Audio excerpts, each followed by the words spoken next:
Kasama natin ngayon si Coach Rain Rose Esguera, isang black belt sa Arnis, national champion, at 2 beses na naging NCR head coach. Wow!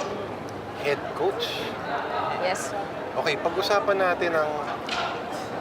Nakaramdam ka ba kunyari ng diskriminasyon sa... Kasi normally na-associate natin ang pag-arnis sa mga lalaki, di ba? Mga combat sports. Ano normally naging reaction pag nalaman nila? Babae ka, nag-arnis ka? Actually, yung mga boys na nalalaman nilang nag-a-arnis ako, they get actually na na parang, oh wow, nag-a-arnis ka. Bali, parang nakakatakot. Ganun ang usually reaction nila. Hindi ako masyadong nakakaano ng discrimination na arnis ka. So, parang mas nagiging intense pa yung persona niya. Nagkakaroon lang tayo ng sinasabi kasi ng iba na arnis marunong ka lang naman yun pag meron kang hawak naman. Pero pag wala, pag may hawak na stick. Ang sagot mo doon ay? Diyan kayo nagkakamali kasi ang arnis actually extension lang siya ng kamay natin, so everything is arnis in our bodies, especially our arms. Yun ang ginagamit natin. Yes. Ay, Hindi naman.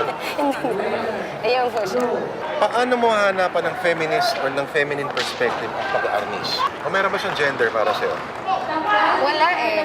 Kasi ang arnis for everyone eh. Tsaka actually, mas maganda siya, mas astig siya lalo pag sa babae. Actually Yun ang sa akin ang nakikita ko. Kaya para sa akin, the best talaga pagka nag-aaral, babae rin. At paano ka ba na-fascinate sa arnis? Paano ka na-passion?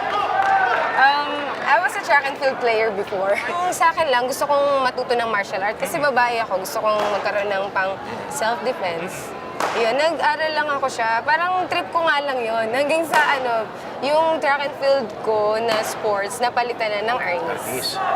So dahil ikaw yung tumatakbo, I'm sure medyo mataas-taas ang resistensya mo. Medyo.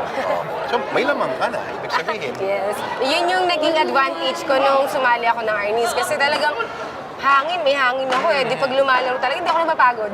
Ano mga warm-ups mo? Normally, sa kamay talaga. Kamay? Kasi dyan talaga kukuha ng lakas endurance. Dito sa kamay din talaga.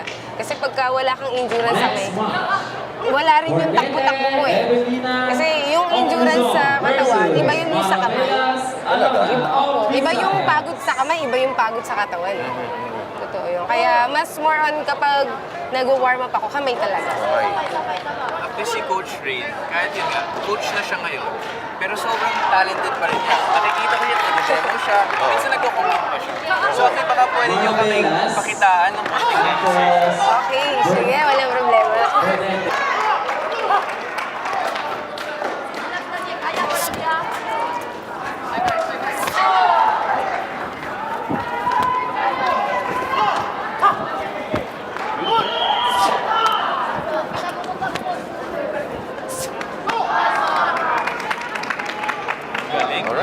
Coach Rin, parang may mga elements na ng Chinese sword fighting at wushu yung mga movements mo kanina.